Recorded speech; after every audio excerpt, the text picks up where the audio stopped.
Bismillahirrahmanirrahim. Assalamualaikum warahmatullahi wabarakatuh. Innal hamdalillah nahmaduhu wa nasta'inuhu wa nastaghfiruh wa na'udzu billahi min shururi anfusina wa min sayyiati a'malina. May yahdihillahu fala mudilla lahu wa man yudlil fala hadiya lahu. Wa asyhadu an la ilaha illallah wahdahu la syarika lahu. وأشهد أن محمدًا عبده ورسوله لا نبي بعده وبعد. Ikhwani wa akhwati fillah, azzalallahu iyyakum. Masih membahas tentang keimanan terhadap malaikat-malaikat Allah.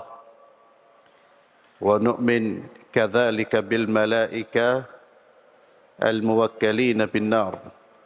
A'adzana Allah minha. Wa humuz zabaniyah. Dan kita juga wajib beriman dengan malaikat-malaikat Allah yang ditugaskan menjaga neraka. Semoga Allah melindungi kita dari api neraka. Mereka itulah yang disebut dengan Az-Zabaniyah, yang para pemukanya berjumlah 19 orang. 19 malaikat. Sebagaimana firman Allah di dalam surat Ghafir ayat 49, A'udzu billahi minasyaitonir rajim. Wa qala alladhina fin nari li khazanati jahannam ud'u rabbakum yukhaffif 'anna yawman minal 'adzab. Dan orang-orang yang berada di dalam neraka, mereka berkata kepada penjaga-penjaga neraka jahanam. Ini menunjukkan bahwa di antara malaikat yang Allah ciptakan ada yang bertugas menjaga neraka jahanam. Orang-orang yang berada di dalam neraka berkata kepada penjaga-penjaga neraka jahanam, mohonkanlah kepada Tuhanmu supaya dia meringankan azab dari kami sehari saja. Itu teriakan permohonan permohonan manusia-manusia disiksa. Permohonan mereka kepada para malaikat. Allah juga berfirman di dalam surat At-Tahrim ayat yang ke-6, "'alaiha malaikatun ghiladun shidadun la ya'sunallaha ma amarahum wa yaf'aluna ma yu'marun." Penjaganya, yakni penjaga neraka itu adalah malaikat-malaikat yang kasar, keras, yang mana mereka tidak mendurhakai Allah terhadap apa yang diperintahkannya kepada mereka. Dan mereka selalu mengerjakan apa-apa yang diperintahkan kepada mereka. Demikian pula firman Allah di dalam surat Al-Muddathir ayat 30-31, "'alaiha tis'ata asyar." Di atasnya ada 19 malaikat. "Wa ma ja'alna ashaban nari illa malaikah." Dan tidaklah kami jadikan penjaga neraka melainkan malaikat-malaikat, dan seterusnya. Demikian pula kita mengimani adanya malaikat penjaga syurga yang menyiapkan pelayanan untuk para penghuni syurga, baik berupa pakaian, makanan, minuman, dan lain-lain, yang mana kenikmatan syurga tersebut tidak pernah dilihat oleh mata, tidak pernah didengar oleh telinga, dan tidak pernah terlintas dalam benak manusia. Itu di antara tugas-tugas malaikat. Jadi kita imani malaikat-malaikat yang nama-nama mereka disebutkan di dalam Quran dan Sunnah. Demikian pula kita imani tugas-tugas malaikat yang disebutkan di dalam Al-Quran dan Sunnah, Dan juga kita mengimani malaikat-malaikat yang tidak disebutkan nama dan tugas mereka. Intinya, semua informasi yang datang dari Allah melalui lisan Nabi-Nya Muhammad sallallahu alaihi wasallam kita wajib imani sebagaimana apa yang tertulis di dalam Al-Quran dan juga sunnah Rasulullah sallallahu alaihi wasallam. Maka orang yang beriman tidak boleh mengimani apa-apa yang tidak diturunkan oleh Allah dan Rasul-Nya. Tidak boleh dia menambah-nambah nama-nama malaikat yang tidak pernah disebutkan nama mereka di dalam Al-Quran dan Al-Hadis. Yang disebutkan kita imani, yang disebutkan secara global kita imani secara global, yang tidak disebutkan jangan ditambah-tambah atau jangan menambah-nambah nama-nama malaikat yang tidak terdapat di dalam Al-Quran dan Sunnah. Kemudian atharul iman bil malaika fi hayatil insan. Dampak iman kepada malaikat dalam kehidupan manusia. Taqaddam anna Allah subhanahu, telah disebutkan sebelumnya bahwasanya Allah subhanahu wa ta'ala lam yutli'na ala syai'in min ghaibihi illa wa fihi ni'ma 'azima 'alal khalq. Tidaklah Allah subhanahu wa ta'ala memberitahukan kita sesuatu yang gaib kecuali pasti di dalamnya ada kenikmatan yang besar bagi makhluknya. Dan merupakan karunia yang besar dari Allah subhanahu wa ta'ala, kita diperkenalkan dengan makhluk-makhluk yang mulia ini. Ini merupakan sebuah karunia yang besar dari Allah subhanahu wa ta'ala. Wal iman biha huwa minal imani bil ghaib. Dan iman kepada malaikat itu bagian dari keimanan terhadap yang gaib, yang mana iman kepada yang gaib itu merupakan sifat dari orang-orang yang bertakwa. Sebagaimana Allah firmankan di dalam surat Al-Baqarah ayat 1 sampai 3. Ketika Allah berbicara tentang orang-orang yang bertakwa, di antaranya adalah alladzina yu'minuna bil ghaibi. Mereka adalah orang-orang yang mengimani hal-hal yang gaib. Di antara keimanan kepada yang gaib adalah iman kepada malaikat-malaikat Allah subhanahu wa ta'ala. Walil imani bil malaika atharun azima fi hayatil mu'min. Iman kepada malaikat ini punya pengaruh yang agung, yang besar dalam kehidupan seorang mukmin. Di antaranya minha anna Allah subhanahu, sesungguhnya Allah subhanahu wa ta'ala dengan informasi itu menjauhkan kita dari khurafat dan prasangka-prasangka yang biasanya menyelimuti orang-orang yang tidak beriman kepada gaib dan tidak menyerap ilmu dari wahyu ilahi. Dengan adanya berita itu, dengan adanya informasi tentang malaikat-malaikat Allah, informasi yang terdapat di dalam Al-Quran dan Sunnah, maka kita akan terjauhkan dari khurafat-khurafat dan prasangka-prasangka yang biasanya menyelimuti orang-orang yang tidak punya kepercayaan terhadap yang gaib. Coba perhatikan kehidupan masyarakat yang belum mengenal wahyu. Mereka melihat apa yang terjadi di alam semesta ini berdasarkan apa yang mereka yakini, apa yang mereka anggap itu sebuah kebenaran di dalam pikiran mereka, yang akhirnya nantinya jatuhnya pada khurafat. Namun ketika kita mendapatkan wahyu dari Allah, diperkenalkan dengan malaikat-malaikat Allah, maka dengan itu kita bisa memahami bahwa apa yang terjadi di alam semesta ini merupakan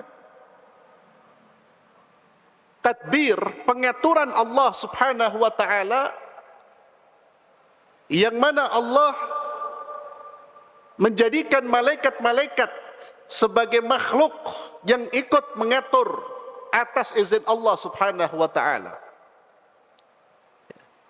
Kita bisa meyakini bahwa hujan yang turun itu ada malaikatnya. Kita bisa mengatakan itu ada malaikatnya. Kenapa? Karena ada wahyunya. Kalau tidak ada wahyu, kita terkadang menebak-nebak atau tidak mengaitkan seluruh kejadian ini dengan tadbir, pengaturan Allah Subhanahu wa taala. Maka dengan informasi kita belajar bahwa Allah Azza wa Jalla memiliki malaikat, menciptakan malaikat-malaikat, di antaranya mengatur alam semesta ini atas izin Allah.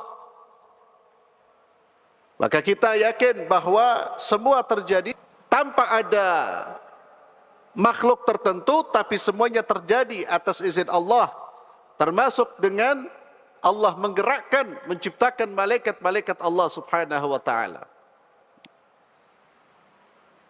Inilah ikhwani fillah salah satu hal yang urgen kita belajar.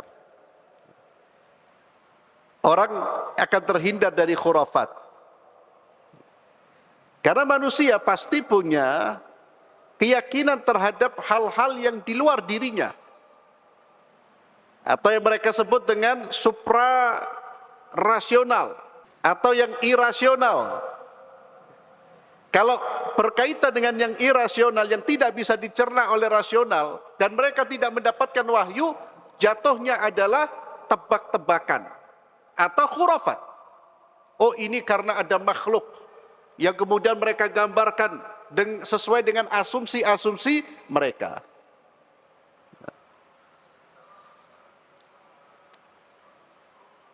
Sahabat seketika ikhwani fillah, ya, ketika seorang mukmin mendapatkan bisikan kebaikan, kalau kita belajar hadis, bisikan kebaikan dari siapa? Malaikat. Ya. Kalau orang nggak belajar, nanti jatuhnya dia punya asumsi yang lain. Ya. Dia punya asumsi yang lain. Bisa jadi dia berasumsi, oh yang membisikkan ini mungkin roh kakek saya, ya, dihidupkan kembali. Itu faham maksudnya, Pak. Ketika kita belajar, ada malaikat yang Allah hadirkan, menyertai, membersamai kehidupan kita, membersihkan kebaikan. Berarti kebaikan itu dari malaikat. Kalau orang tidak belajar, akhirnya dia berasumsi, liar pikirannya. Ini kakek saya membisikkan saya ini, dan seterusnya. Kemudian iman kepada malaikat, dampaknya kepada kehidupan kita adalah mendorong seseorang untuk istiqamah di atas perintah Allah. Al-istiqamah ala amrillahi azza wa jalla. Fa inna man yastash'ir biqalbihi wujud al-malaika junudur rahman wa yu'min birqabatihim li'amali wa aqwalihi wa syahadatihim ala kulli ma yastur anhu yastahyi minallah wa min junudihi. Iman kita kepada malaikat pengaruhnya akan mendorong kita untuk istiqamah di atas perintah Allah. Kenapa?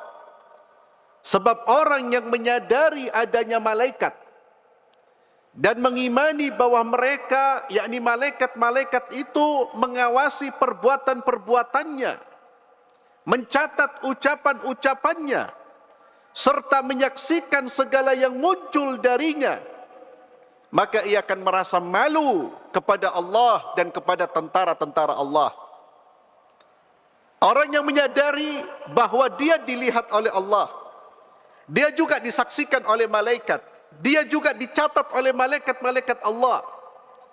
Kesadaran ini tentunya akan mengekang jiwanya untuk tidak bermaksiat, karena dia malu terhadap siapa? Allah dan tentara Allah, yaitu malaikat-malaikat Allah. Kalau seseorang sudah merasa malu kepada Allah, kepada malaikat-malaikat Allah, maka dia tidak akan melakukan perbuatan-perbuatan maksiat kepada Allah. Orang yang berbuat maksiat itu orang yang sedang menganggap Tuhannya enggak ada, menganggap malaikat enggak ada. Dia merasa tidak diawasi, dan perasaan tidak diawasi itu menunjukkan lemahnya iman kita, termasuk iman kepada malaikat-malaikat Allah. Kalau kita berbuat sesuatu kemudian tidak merasa diawasi, tidak merasa diawasi oleh Allah, berarti iman kita kepada malaikat Allah lemah. Iman kita kepada Allah lemah. Kita tidak merasa diawasi oleh malaikat Allah, iman kepada malaikat Allah itu lemah. Dan kita ketika berbuat maksiat kepada Allah, itu dianggap orang yang jahil, orang yang bodoh. Seperti orang yang tidak mengerti apa-apa. Maka orang berbuat maksiat itu kan dianggap bodoh, jahil. Kenapa dia bodoh? Ya perbuatannya seperti orang yang tidak mengenal Tuhannya. Seperti orang yang tidak mengenal tentara-tentara Allah, yaitu malaikat-malaikat Allah yang senantiasa mengawasi, mencatat perbuatan-perbuatannya. Itu keimanan jika kuat di dalam diri kita, termasuk keimanan kepada malaikat, raqib, atid, maka kita pun akan merasa malu. Dan orang kalau sudah merasa malu, insya Allah dia istiqamah di jalan Allah, istiqamah di atas jalan ketaatan, istiqamah untuk menjauhi larangan-larangan Allah subhanahu wa ta'ala. Dia tidak akan menyalahi dan durhaka kepada Allah, baik dalam keadaan terbuka maupun tertutup. Terbuka itu di depan orang, ataupun tertutup tidak ada orang yang tahu. Dia tidak akan menyalahi perintah Allah. Kenapa? Karena dia sadar bahwa segala sesuatu dilihat, dihitung, dicatat dan disaksikan. Siapa yang menyaksikan? Allah dan malaikat-malaikat Allah. Itu pengaruh keimanan kepada malaikat-malaikat Allah, kalau keimanannya kuat. Yang ketiga, ma'asyiral muslimin, pengaruh keimanan kepada malaikat ini dalam kehidupan kita adalah wa minha as-sabr, sabar, wa muwasalatil jihad, senantiasa berjihad di jalan Allah, wa adamul ya's, wa syu'ur bil uns, tidak berputus asa dan tidak merasa sendirian, wa tuma'ninah, dan hatinya selalu tenang. Fahadhil ma'ani min lawazibil iman bil malaikah. Semua yang disebutkan ini merupakan buah dari keimanan kepada malaikat-malaikat Allah subhanahu wa ta'ala. Apa hubungannya keimanan kepada malaikat menyebabkan seorang bersabar, istiqamah di jalan Allah, istiqamah dalam berjuang di jalan Allah, tidak merasa kesepian? Kenapa? Karena ketika banyak manusia yang tersesat jalannya, kejahiliaan merajalela, dan orang terasing, dan orang beriman terasing di negerinya, di tengah keluarganya, bahkan di kalangan bangsanya. Dia melihat orang-orang itu menentang dirinya, menghalang-halangi dirinya dan melecehkan orang-orang yang taat kepada Allah dan istiqamah di jalan Allah. Dalam keterasingan itu, seorang mukmin ketika dia beriman kepada malaikat, dia mendapatkan sahabat karib dan teman setia yang senantiasa menyertai, yang senantiasa menghibur, menyuruhnya sabar, menenangkan dan memotivasinya agar terus melaju di atas jalan petunjuk. Itulah para malaikat Allah.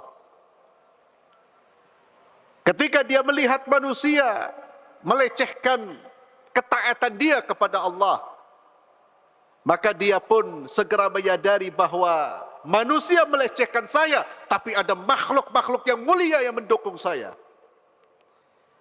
Ketika dia diasingkan, dia tidak merasa terasing. Kenapa? Karena malaikat yang mulia selalu menyertainya, mendukungnya. Ketika dia dilemahkan oleh manusia, dia tidak merasa lemah, karena dia yakin ada pertolongan Allah, yang Allah akan menggerakkan malaikat-malaikat Allah untuk menolong dirinya. Itu keimanan kita kepada para malaikat-malaikat Allah subhanahu wa ta'ala. Para malaikat mengabdi kepada Allah seperti dirinya, mengarahkan langkah menuju pencipta langit dan bumi dan seterusnya. Yani di sini dijelaskan oleh Syekh bagaimana para malaikat-malaikat itu memberikan dukungan, menyertai perjalanan orang-orang yang beriman. Dan kita juga sudah baca bagaimana ada malaikat-malaikat yang secara khusus mendoakan orang-orang beriman, mendoakan ampunan bagi mereka, mendoakan kebaikan bagi mereka. Itulah malaikat-malaikat Allah subhanahu wa ta'ala. Jadi ikhwani fillah, ini diantara beberapa dampak pengaruh dari keimanan kepada malaikat-malaikat Allah subhanahu wa ta'ala.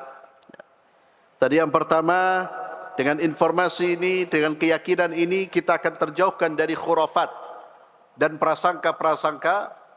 Yang kedua, akan mendorong seseorang untuk istiqamah di jalan Allah, di atas perintah Allah subhanahu wa ta'ala. Yang ketiga, akan mendorong kesabaran seseorang, akan terus memotivasi orang untuk berjuang di jalan Allah, merasa tentram hatinya, merasa damai hatinya. Kenapa? Sekalipun dia melihat permusuhan manusia, tapi dia yakin ada para malaikat-malaikat yang terus menyertai dan membersamai dirinya. Ikhwani fillah azzallahu wa iyyakum, itulah keimanan kepada para malaikat-malaikat Allah subhanahu wa ta'ala. Kemudian iman kepada para nabi dan rasul. Keimanan yang ketiga, ar-ruknul tsalits. Al-iman bil anbiya wal mursalin. Iman kepada para nabi dan para rasul. Wa min arkanil iman al-imanu bi anbiya'illahi wa rasulih. Wa ma'nahu al-iman biman samma Allah Ta'ala fi kitabihi min rusulihi wa anbiya'ihi. Bahwasanya iman kepada para rasul mengharuskan kita untuk mengimani semua nabi dan rasul yang disebutkan nama-nama mereka oleh Allah di dalam Al-Quran maupun sunnah Rasulullah sallallahu alaihi wasallam. Wal iman bi anna Allah azza wa jalla arsala rusulan siwahum. Demikian pula dia mengimani bahwa Allah azza wa jalla mengutus para rasul selain yang disebutkan nama-namanya.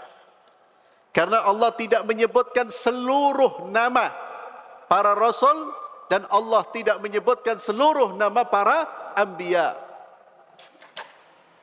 Wa anbiya la yu'lam adaduhum wa asma'uhum illa Allah Ta'ala alladhi arsalahum. Para nabi ma'asyiral muslimin, mereka tidak diketahui jumlah mereka. Demikian pula nama-nama mereka kecuali hanya Allah subhanahu wa ta'ala. Allah azza wa jalla berfirman dalam surat Ghafir ayat 78. Surat Ghafir nama lain dari surat apa? Surat Ghafir nama lain dari surat Ghafir apa? Ayo. Surat Ghafir. Biar antum tidak keliru. Kadang di dalam Al-Quran surat apa?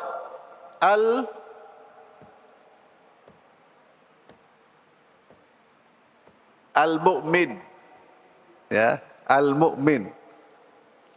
Ayat 78 Allah Subhanahu wa taala berfirman, "Wa laqad arsalna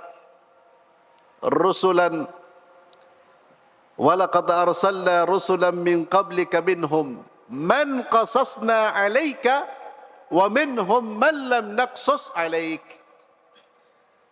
Allah Azza wa Jalla berfirman, dan sungguh kami telah mengutus para rasul sebelummu ya Muhammad sallallahu alaihi wasallam.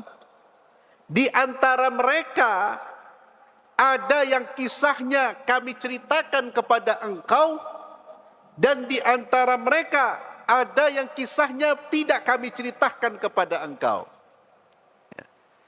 Jadi tidak semua nabi, tidak semua rasul dikisahkan kisahnya oleh Allah Subhanahu wa taala. Maka ada utusan-utusan Allah yang kita tidak tahu nama-nama mereka, tapi mereka ada. Kita tidak tahu mereka kapan diutus, tapi mereka ada. Karena Allah katakan di dalam surat Ghafir ini, ada yang kami ceritakan dan ada yang tidak kami ceritakan. Maka 25 nama Nabi dan Rasul itu bukan pembatasan, hati-hati. Ya. Jadi salah kalau antum menjawab ketika ditanya berapa jumlah Nabi dan Rasul, 25, keliru. 25 yang diceritakan. Yang diinformasikan di dalam Quran dihitung ada 25. Ya. Tapi jumlah mereka tidak terbatas. Kita tidak tahu jumlah mereka. Ada riwayat-riwayat yang menyebutkan jumlah mereka. Ya, nanti kita baca. Hanya saja para ulama berbeda pendapat tentang riwayat-riwayat tersebut. Sama seperti malaikat. Yang disebutkan hanya beberapa nama. Tapi apakah malaikat itu hanya itu? Tidak. Ada malaikat-malaikat yang tidak disebutkan jumlah mereka, banyak sekali. Seperti hadis tentang salatnya malaikat atau masuknya malaikat di tempat di langit namanya apa? Baitul Ma'mur. Ya. Baitul Ma'mur. Setiap hari masuk 70,000, 70,000 malaikat setiap hari masuk dan tidak keluar lagi.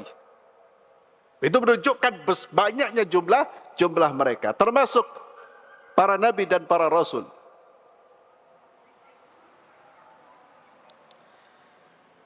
Kemudian di dalam surat Fatir ayat 24, Allah Azza wa Jalla berfirman, wa in min ummatin illa khala fiha nadhir. Dan tidak ada satu umat pun melainkan telah ada padanya seorang pemberi peringatan. Dan di dalam surat Yunus ayat 74, wa likulli ummatir rasul, dan tiap-tiap umat itu mempunyai rasul. Terkadang satu umat utusannya bukan satu rasul, 2-3 orang. Nanti kita akan baca beberapa hadis, ayat-ayat Allah dan juga hadis-hadis terkait dengan para nabi dan para rasul. Al-anbiya wal rasul al-madhkurun fil Quran. Para nabi dan para rasul yang disebutkan di dalam Al-Quranul Karim. Nah, di sini dijelaskan, beliau menukil dari kitab Syarah Al-Aqidah Tahawiyah dan Syarah Al-Fiqhul Akbar al-Mala' al-Qari tentang definisi Nabi dan Rasul. Beliau katakan, An-Nabiyyu huwa kullu man uhiya ilaihi min Allah. Nabi itu setiap yang diberi wahyu dari Allah Subhanahu wa ta'ala. Sawa'un ubira bitablighi ghairihi aw lam yu'mar. Siapa yang diberi wahyu oleh Allah, baik dia diperintahkan untuk menyampaikan kepada yang lain atau tidak diperintahkan untuk menyampaikan kepada yang lain. Fa in lam yu'mar bitabligh fa huwa nabi. Kalau dia diberi wahyu tapi tidak diperintahkan untuk menyampaikan ke yang lain, maka dia seorang nabi. Walaysa rasulan, dan dia bukan seorang rasul. Wa in umira bitabligh, dan kalau seandainya dia diperintahkan untuk menyampaikan, fahuwa nabiyyun wa rasul, maka dia adalah seorang nabi dan rasul. Wa hakadha fa inna kulla rasulin nabi, maka setiap rasul pasti nabi. Walaysa kullu nabiyyin rasula, dan tidak semua nabi adalah rasul. Wal madhkurun fil Quran min al anbiya war rusul 25, yang disebutkan di dalam Al-Quran dari para nabi dan rasul berjumlah berapa? 25, 25 nabi dan rasul. Disebutkan mereka adalah Adam, Nuh, Idris, Saleh, Ibrahim, Hud, Lut, Yunus, Ismail, Ishaq, Yaqub, Yusuf, Ayyub, Shu'aib, Musa, Harun, Ilyasa, wa Dzulkifl, Dawud, Zakaria, Sulaiman, Ilyas, Yahya, wa Isa, wa Muhammad salawatullahi wa salamu alaihim ajma'in. Wa qad warada dzikru 18 minhum fi qawlihi ta'ala, dan Allah Azza wa Jalla menyebutkan 18 nama dari mereka yang disebutkan secara langsung di dalam surat Al-An'am ayat 83 sampai 86, di mana Allah Subhanahu wa taala berfirman, A'udzu billahi minasyaitonir rajim, wa tilka hujjatuna atainaha Ibrahim ala qaumih narfa'u darajatin man nasha' inna rabbaka hakimun alim. Kata Allah Subhanahu wa taala, wa tilka hujjatuna, dan itulah hujjah kami yang kami berikan kepada Ibrahim untuk menghadapi kaumnya. Kami tinggikan siapa yang kami kehendaki beberapa derajat, sesungguhnya Tuhanmu maha bijaksana lagi maha mengetahui. Siapa tadi yang disebut? Ibrahim. Wa wahabna lahu Ishaq wa Yaqub kullan hadaina, dan kami telah menganugerahkan kepadanya Ishaq dan Yaqub. Kepada keduanya masing-masing telah kami beri petunjuk. Berapa berarti? 3. Ibrahim, Ishaq, Yaqub. Kemudian wa Nuhan hadaina, dan Nuh kami beri petunjuk min qabl, sebelum mereka, wa min dzurriyyatihi, dan di antara anak keturunannya Dawud, wa Sulaiman, wa Ayyub, wa Yunus, wa Musa, wa Harun, wa kadzalika najzil muhsinin, wa Zakaria, wa Yahya, wa Isa, wa Ilyas, kullun minas salihin, wa Ismail, wa Yasa, wa Yunus, wa Lutan, wa kullan faddalna 'alal 'alamin. Jadi di dalam surah Al-An'am ayat 83, 86 Allah menyebutkan langsung 18 nama mereka. Wa warada dzikrul akharin fi mawadhi' minal Qur'an. Adapun selain mereka juga disebutkan di beberapa tempat di dalam Al-Qur'anul Karim. Dalam surah Al-A'raf ayat 65 Allah Azza wa Jalla berfirman, wa ila 'adin akhahum huda, dan kepada kaum 'Ad kami utus saudara mereka Hud. Tadi Hud belum disebutkan di dalam surah Al-An'am ayat 83 sampai 86.